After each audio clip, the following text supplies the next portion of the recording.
What up, what up? Van Life Biker here. What's going on, guys and gals? We've got a little show today with heater. This is a 8,000 watt 12 volt diesel system. We are installing it in the van to keep us warm. We got down to, I believe it was about 18 degrees different weather apps, 17, 18 degrees Fahrenheit the other night. A few days back, so I had to put just a household portable heater in here because we need to keep these batteries somewhat warm, keep them above freezing. So I kind of had to reconfigure this. Nothing new on this channel. I'm always doing things different. But that metal plate, I believe, for my interpretation of the Chinese instructions that are always wonderful to try to figure out, right? But I believe that metal plate is meant to go up underneath the vehicle, and there's a rubber gasket that goes up against the heater itself, and you just kind of put that metal flashing on the underside to give it a little bit more backing. But you know, it has all the cutouts for the intake, the exhaust, the bolt holes, all that stuff, so you can use it as a wonderful pattern to just lay on the floor and make some circles and lay out exactly where you need it. Don't forget underside. You know, why is this out here at an angle and all goofy? Well, we got a lot of stuff underneath to deal with too, guys, so got to keep that in mind. There's, you know, the chassis of the vehicle running through here. So, and that 800 watts, don't think that's electrically. That's just kind of a, you'd have to convert that to basically BTUs. That it's not pulling 8,000 watts of electricity. So 8,000 watts is just kind of a term like a well, we'll get into that on a different video. I got way too much to talk about, but don't be fooled on that. So I drilled some holes down through the wood, bigger holes, smaller holes, just to get the fuel line through and the intake and exhaust. So I'll show you what I did on that and just kind of sealed it all up with a special sealant, and I'll share that with you too here in a second. Okay, this one here is a 2.5 inch hole saw, is what it's called. This one in particular is made by Milwaukee. Different companies make them. As you can see, there's a drill bit in the end, and the plywood I drilled through, and the foam board there is white on white there. But that is this here, the floor level. So as I said, I believe I said, up in the under the passenger seat is where most people put these things. This is a 2006 model, so it is the last of the old. The newer models may be flat underneath the seat, but this particular model, and I assume the older models because they're all the same body style, there's probably 15-20 degree angle in there, and I did interpret with those wonderful instructions. The heater needs to be set pretty flat, level, you know, square, up and down, side to side, blah blah blah. So from what they say in there, so this is where I went through the actual body of the vehicle and drilled the actual steel going down, and that's just that tar paper of the backing of the rattle trap stuff that I put down on the floor before I started putting the foam board and stuff down, just to knock down the sound in the van. So I just needed to get the exhaust and intake for the motor through the floor, but I wanted some more area to get the clamps and things like that, the hose clamps and things in this area, you see. So when I put my hose clamps and stuff, they're actually in this area. And then I flipped that bracket and screwed it right to the floor instead of the underbody of the vehicle. So this is one of the products that one could use. These are called fire bricks. They're made by Hilti. They have fire pads, might be another term for them, but you could search Hilti products and come up with these. They're not sticky by no means, nothing. They do have, those might be actually the ones that are called fire pads, if I recall. They're kind of like a like a fruit roll-up, so to speak, and they stick to things. So if that's what you choose to do, that's another product that you could use, because you have to get that exhaust pipe out, and you got the styrofoam and the wood there, right? So both are combustible. So you could, you know, cut it out like this here. This is what I was going to do, and there's your two pipes going down. Your exhaust is the most important, of course. The intake isn't going to get hot, so but you need some kind of barrier. But stacking these in there, I just didn't feel like, you know, if you had the exact height, maybe just a little bit above where you could suck down that sheet metal plate, it may very well work out pretty well. But is this flatness gonna, you know, work with the ridges in the vehicle and, you know, things like that too? So I had a better option, so I used it. It's not that that wouldn't work, in my opinion. But I use this stuff here. It's made by 3M.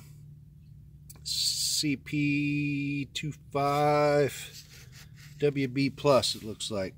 And it's got a 4-hour tested for 4 hours in an actual fire. So is that little baby motor going to get hot enough to, you know, accumulate that much heat? I guess we'll see. I will be on standby with a fire extinguisher, and we will see if this works. You guys learn from me.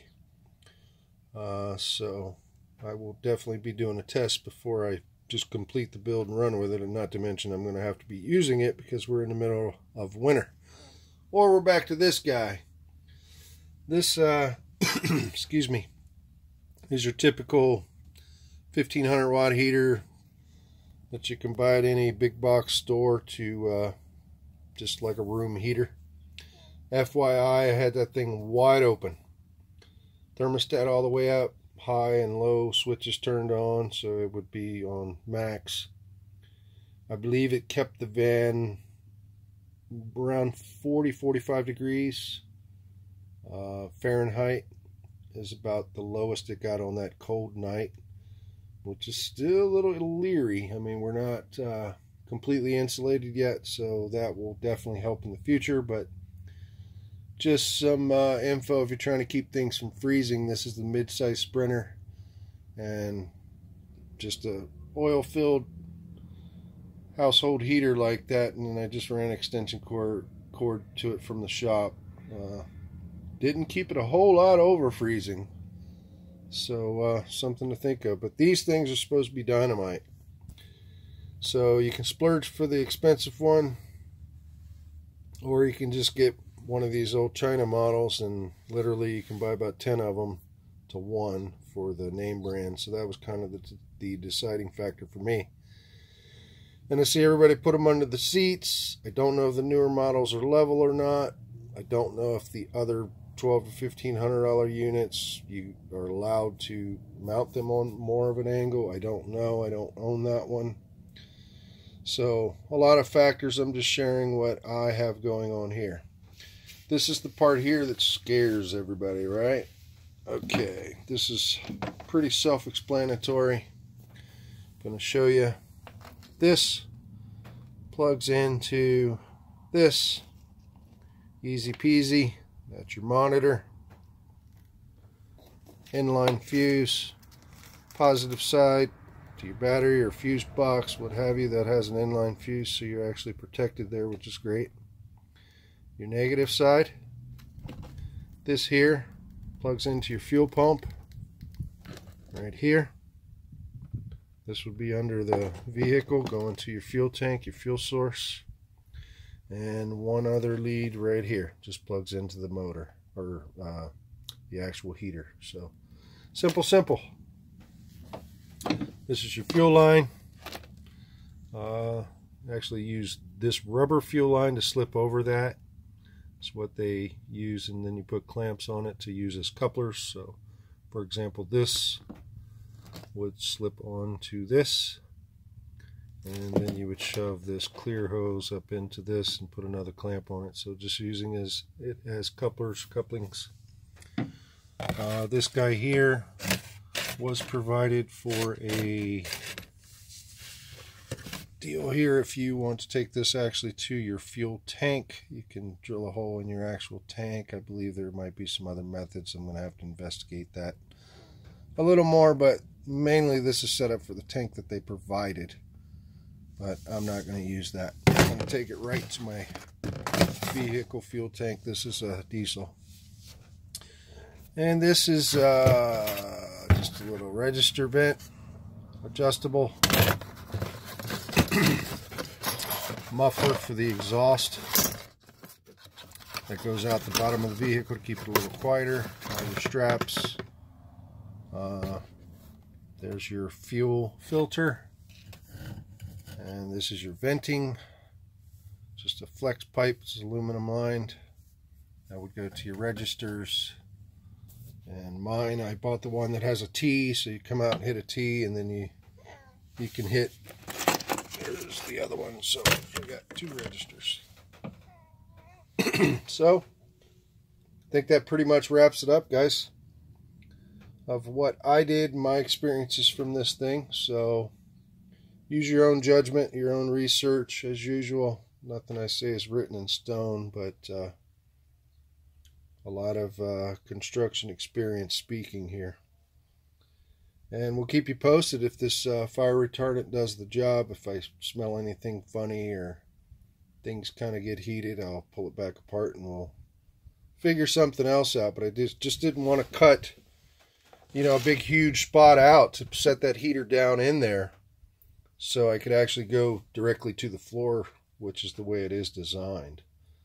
So, if you're worried about that, that would be the way to do it. But to me, it just kind of seemed like it was defeating the purpose. If we're going to pull that foam out of there, then it's not insulating. So I used some fire retardant stuff that we use in the trades and just filled that whole cavity up and then set the heater right down in there.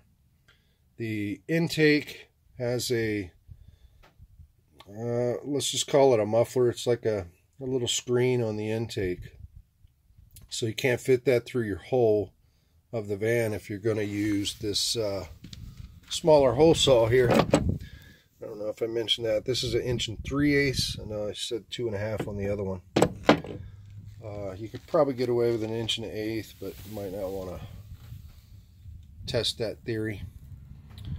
You can always just use the hole saws and see if you can slip the exhaust and intake pipes into the hole saw, then it's big enough. So, but like I say, you can't slip that down through the top, so I had to go up underneath the van, slip the intake up through from the bottom, and then the exhaust doesn't have the muffler attached, so you can just slip that down through the top, and you can slip the fuel line down through the top. So it was just a matter of shoving that intake up from the bottom, and then I got everything hooked up. All my clamps tight, everything dialed in, filled the whole cavity up with that sealant so it would protect the wood and the styrofoam from getting hot. And like I say, the exhaust side you really want to pay attention to. The intake side is just bringing in fresh air. So, and just dropped it down into place, and then I just screwed that sheet metal flange right to the floor with some wood screws. So this is what I did here. So you guys can give this a shot or do it your own way, but I just didn't like the idea of mounting it so sideways when it specifically says mount it straight up and down. So we'll take our chances with the fire retardant. That's what it's designed for, this sealant. So it's designed for heat, and we'll just hope it does its job. So time will tell, and like I say, we'll do a little test once we get it hooked up. I'm probably not even going to drop the fuel tank right now. I think I said just going to rig it into just a fuel can for now, get this thing fired up. That way I can get this household thing out of here, because to be honest, I don't feel too safe about that either. So I just want to get this thing going so we can keep those batteries warm for the winter. And maybe we'll get into dropping the fuel tank on another video, maybe next spring. So we're going to end it there. See you when we see ya. Smash the like, subscribe to the channel. We want to grow this to educate people and hopefully prepare some people for some rough times ahead, I believe, in 2021. Not so certain things are going to get much better for the time being until we get some kind of normalization in society again. We're just floating on the stimulus right now, and that's why the stock market just keeps crashing. And that's going to keep going until we get these politicians to approve something. They're just so out of touch, it's not even funny. Democrats and Republicans alike, they are just out of touch. So maybe this will be a big change for the world, hopefully. And we can get some people in there that really understand the rock of the world, you know, the middle class that holds things together. So we'll catch you on the next one. Like, subscribe, and we'll see you when we see you. Van Life Biker, and I'm out.